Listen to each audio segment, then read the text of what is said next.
বা আমার যে মানসিক চাহিদাটা এটা কোনোভাবেই পূরণ হচ্ছে না। হুম, তো আমি তার সাথে তখন আমার তখন ভিতর থেকে খুব খারাপ লাগে যে মানে আমি কার সাথে সংসার করতেছি, হুম। যে আমাকে টাইম দেয় না। আমার তখন আরো খারাপ লাগতেছিল দেখে, তখন আমার কোনো একভাবে তার সাথে আমার হয়ে যায় আর কি। আচ্ছা।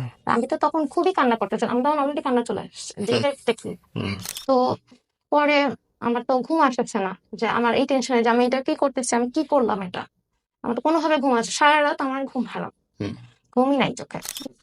এরপরে যেটা হলো, যে তখন ও আমাকে বোঝাচ্ছে যে না দেখো আসলে কিছু না। আমি তখন চিন্তা করলাম যে আসলে তো আমার হাজবেন্ডের সাথে কিছু হচ্ছে না আর কি। ও মানে ওনার সাথে কোনো হলো হচ্ছে? না, না, সে তার অফিস নিয়ে ব্যস্ত হয়ে পড়ছে বিয়ের পরের দিন। আচ্ছা, মানে বিয়ের পর দিন থেকেই অফিস। হ্যাঁ, অফিসে এবং অফিস তোমাদের কোনো রোমান্টিক স্মৃতিও নেই? করছে না। এরকম পরকীয়া ছেলে হোক বা মেয়ে হোক, কেউ লিপ্ত হবে না। সিনথিয়া, গল্পটা আপনার অনেক ইন্টারেস্টিং। আপনার বিবাহিত হাজবেন্ডের সঙ্গে সম্পর্ক আছে, আবার একই সঙ্গে আপনি আরেকজন মানুষেরও প্রেমে পড়েছেন এবং তার সঙ্গে শারীরিক মানসিক সম্পর্ক চলছে আপনার এখনো। এই দুই নৌকায় পা দিয়ে কেমন করে বেঁচে আছেন আপনি? আমার আসলে ভাইয়া, উম, আমাদের বিয়েটা হয়েছে যখন আমি ক্লাস 8 বা 9-এ পড়ি। হুম, আমাদের বিয়েটা হলো ফ্যামিলিগত ভাবে। আমার বাবা মা পছন্দ করছে ছেলে, তো সেও চাকরি করে। তো যার কারণে বাবা মা বিয়েটা দিল আর কি, আমাদের বিয়েটা দিল যখন আমি ক্লাস 8-9-এ পড়ি। তো তখন আমাদের বৈবাহিক জীবন খুব সুন্দরভাবে চলতেছিল আর কি। হুম।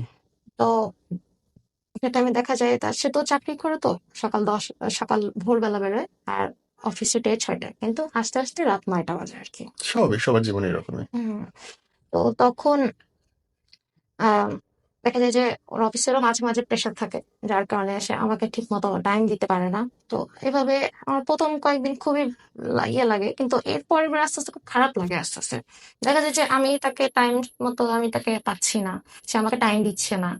দেখা যায় যে সে আমার সাথে মানে ঠিকমতো কথা বলতেছে না অফিস থেকে আসার পরে। বা কোথাও ঘুরতে নিয়ে যাচ্ছে না। এই যে একটা বিভিন্ন যে অকেশন গুলো হয়, কোথাও নিচ্ছে না বা আমার বাসায় নিচ্ছে না। তো তখন আমার আস্তে, আস্তে বা আমার যে মানসিক চাহিদাটা এটা কোনোভাবেই পূরণ হচ্ছে না। হুম, তো আমি তার সাথে তখন আমার তখন ভিতর থেকে খুব খারাপ লাগে যে মানে আমি কার সাথে সংসার করতেছি, হুম, যে আমাকে টাইম দেয় না। আমার জন্য তার কোনো ফিলিংসই নাই। হুম। তো তখন দেখলাম যে ও তো অফিসে চলে যায়, আমি তখন বাসায় রান্না বান্না করি। রান্না বান্না করার পরে এরপরে দেখা যায় তখন আস্তে, আস্তে টাইম স্পেন্ড করবো কিভাবে। হুম। তো তখন টিকটক দেখি। আচ্ছা।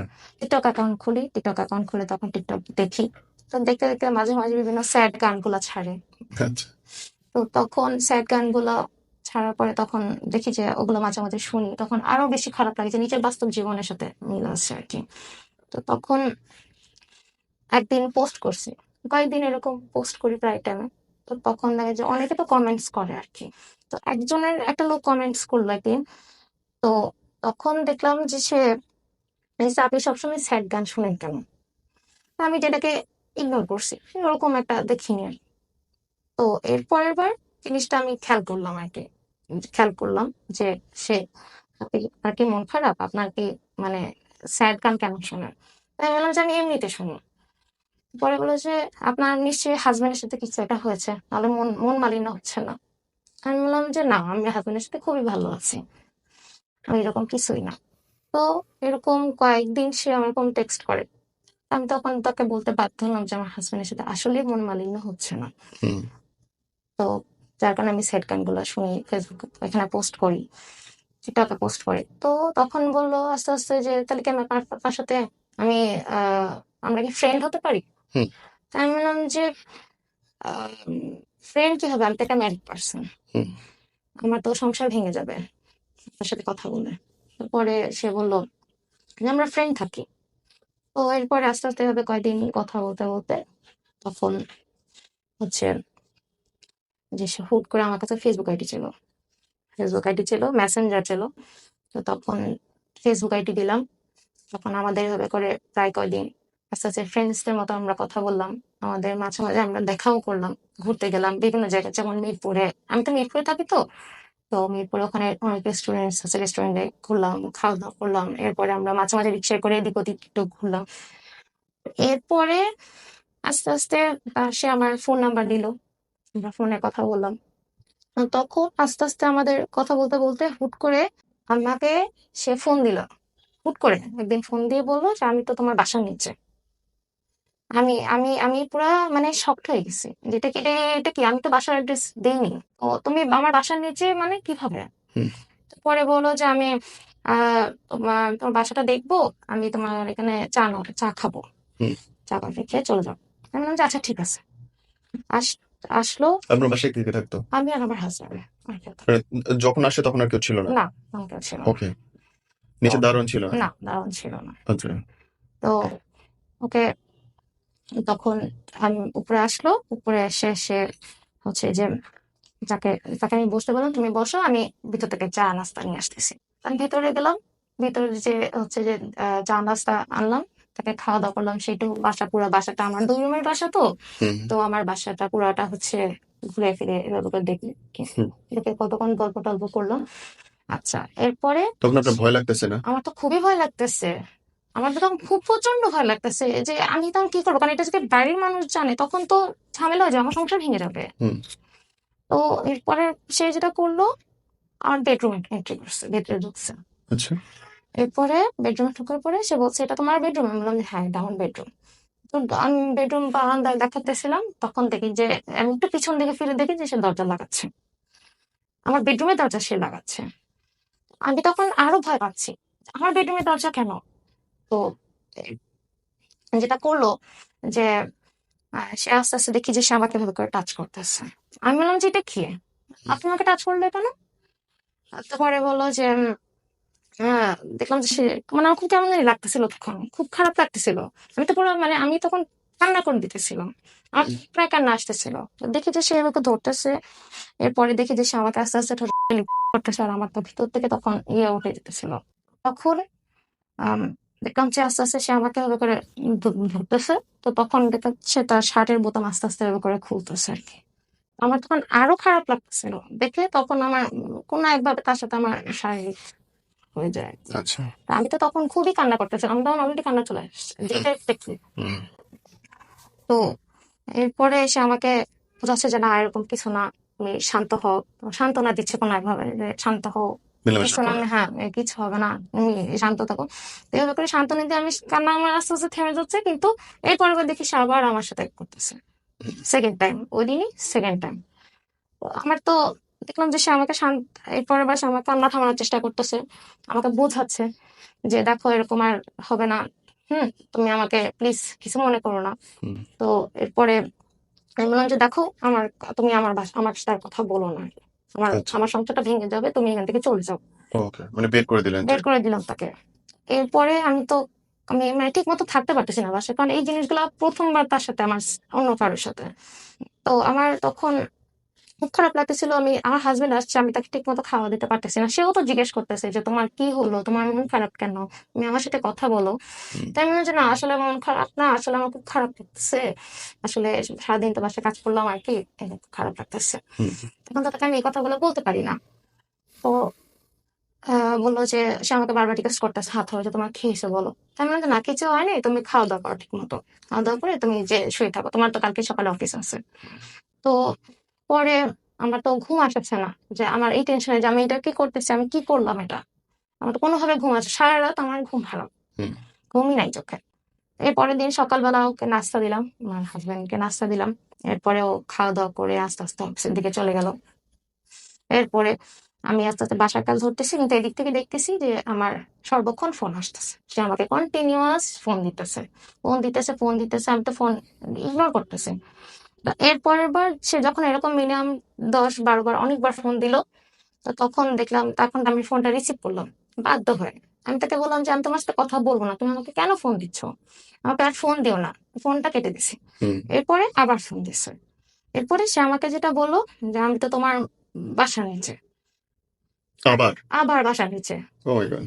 আমি বললাম যে আবার আমার বাসার নিচে কেন? ও।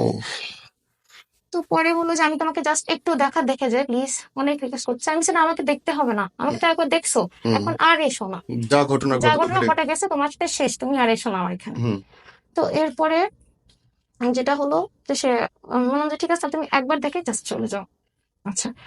তো পরে যেটা হলো যে উপরে আসছে, বললো যে আমি একটু পানি খেতে পারি, আমি একটু অনেক হেঁটে আসছি তো আমি একটু পানি খাবো। আমি বললাম যে আচ্ছা ঠিক আছে। তো আমার তো দরজায় চেন ছিল, তো চেনটা খুলে দিয়ে ওকে বসতে বললাম। তো আমি ভিতরে গেলাম, পানি আনতে গেলাম। তো পানিটা পাকঘর থেকে আনার সময় আমি যখন ওকে পানি দিতে যাব, তো তখন দেখি যে ও দরজা সিটকিনি লাগাচ্ছে।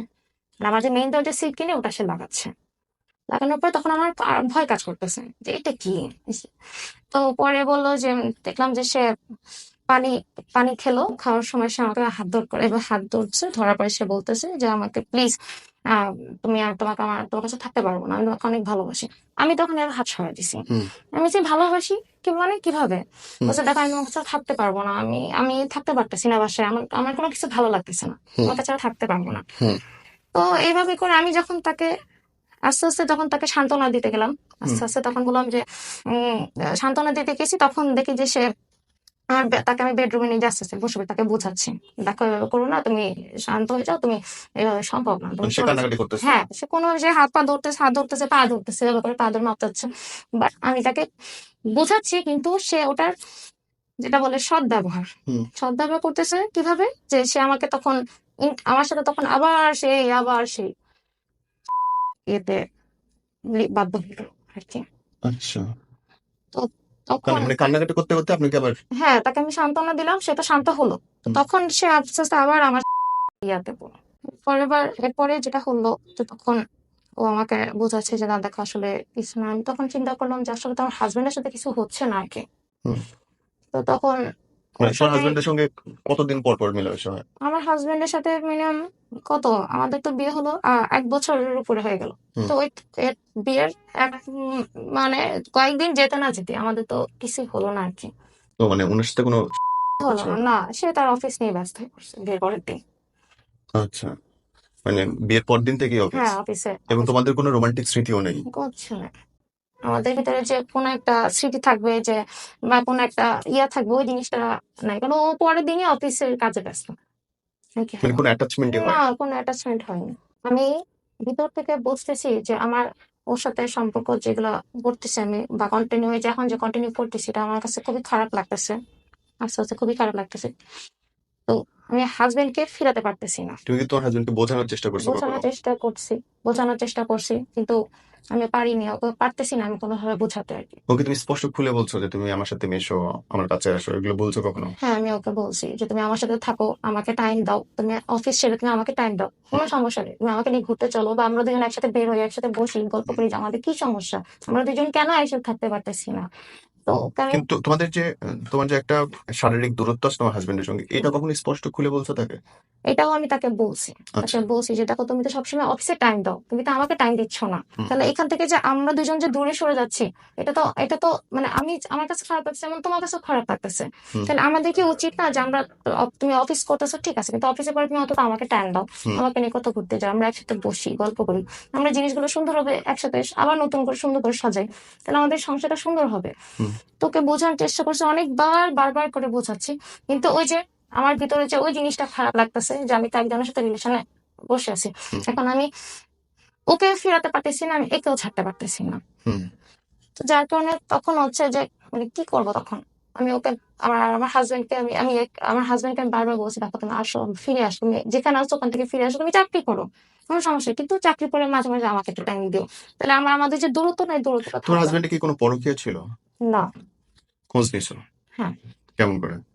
খোঁজ নিয়েছি, ও বিভিন্ন যেখানে চাকরি করে ওখানে, বা ও ফ্রেন্ড সার্কেল হুম করে খোঁজ নিয়েছি, তো তখন ওরা বলছে আমার আসলে তাহলে সমস্যাটা কই ছিল, কিসের জন্য হয়েছে? সমস্যাটা ছিল ওই যে সকালবেলা যে ও বেরোয় যায় আর আসে অনেক রাত্রে, হুম এরপর তাড়াতাড়ি খাওয়া দাওয়া করে ও ঘুমায় যায়, এরপর আবার পরের দিন সকালবেলা। কিন্তু তাহলে ওর এই মানসিক চাপটা কিসের জন্য তাহলে? মানসিক চাপটা হচ্ছে ওই যে অফিসে চলে যায় তাড়াতাড়ি করে, হুম যার কারণে হচ্ছে যে ও আমাকে টাইম দিতে পারতেছে না, অফিসের প্রেশার, কাজের প্রেশার, আচ্ছা, মানে কাজের প্রেশারের জন্য কি ও তাহলে অক্ষম হয়ে গেছে? এটার কারণে। আর এটাই কারণ বলে তোমার মনে হয়? আমার কাছে এটা মনে হয়, কিন্তু আসলে তো ওভাবে মনে হচ্ছে না আর কি, যে নিশ্চয়ই কোনো একটা কিছু একটা আছে, ওর কারোর সাথে হয়তো সম্পর্ক আছে। মানে আনসলভড এখনো তোমার কাছে আনসলভড, এটা? হ্যাঁ। ওকে, তোমার কি মনে হয় যে বোন, এই যে একই সাথে দুইজনের সাথে তোমার সম্পর্ক, একজনের সঙ্গে ঘুমাচ্ছ কিন্তু এই সম্পর্ক নাই, আরেকজনের সঙ্গে শারীরিক সম্পর্ক আছে কিন্তু থাকতেছো না, এই এই যে মানসিক একটা কষ্টের মধ্যে দিয়ে তুমি যাচ্ছ, এর পরিণতিটা তো খারাপ হবে। সেটাই। এটা মনে হয় না তোমার যে আমি তো অনেক বড় পাপ করতেছি, আমি তো খারাপ কাজ করতেছি, এ থেকে ফিরে আসা উচিত? অবশ্যই ফিরে আসা উচিত, কিন্তু আমি তো মানে হাজবেন্ডের সাথেও থাকতে পারতেছি না। হাজবেন্ড যে আমাকে টাইম দিয়ে অফিসের পরে যে আমাকে একটু টাইম দিবে, এটাও তো করতে পারে, ওকেও ফিরাতে পারতেছি না। কিন্তু এটা যে পাপ হচ্ছে এটা আমি বুঝতেছি, সারাক্ষণ আমাকে সর্বক্ষণ আমার খারাপ লাগতেছে। আচ্ছা, মনে হচ্ছে যে এটা আমার ভুল হচ্ছে, আমার সংসার ভেঙে যাবে যে কোনো মুহূর্তে। আমার হাজবেন্ড আমার কাছ থেকে, আমি হাজবেন্ডকে যে ফিরাবো সেটা পারতেছি না। এই ভুলে যেন মানুষ না পড়ে, যেই সব মেয়েরা বা ছেলেরা দেখতেছে তাদের জন্য কি বলবা? আমি চাই না যে মানে আমার যে অবস্থা হলো, যেরকম পরকীয়া ছেলে হোক বা মেয়ে হোক, কেউ লিপ্ত হবে না। তোমাদের যদি বিয়ে হয় ফ্যামিলিগত হবে, তাকে নিয়ে সংসার করো, সুন্দর করো, বাবা মার সাথে কথা বলো, দেখো বাবা মার মাধ্যমে দেখবা যে তোমাদের সংসারটা সুন্দর করে গুছাবে। কিন্তু আমার মতো আমি চাই না যে কেউ পড়ুক আর কি, এটা সবার কাছে অনুরোধ আর কি। আর কিছু বলবো না। Thank you. 100%, thank you. তুমি যে তোমার গল্পটা বলতে এসছো মানুষকে সতর্ক করার জন্য, থ্যাংক ইউ। আম, সিনথিয়া নামটা ছদ্মনাম ছিল, আসল নামটা আমরা বলি নাই, কিন্তু আসল ঘটনাটা হচ্ছে যে ভুলেই হোক যেইভাবেই হোক আমরা যেন স্লিপ না কাটি, আর যদি স্লিপ কেটেও যান কোনো একভাবে ভুলে বা যে কোনো কারণে, ফিরে আসার চেষ্টা করেন যত তাড়াতাড়ি সম্ভব। আল্লাহ আপনার সম্পর্ক সুন্দর রাখুক, আপনাকে সুশিক্ষা গ্রহণের সুযোগ দিক। আসসালামু আলাইকুম।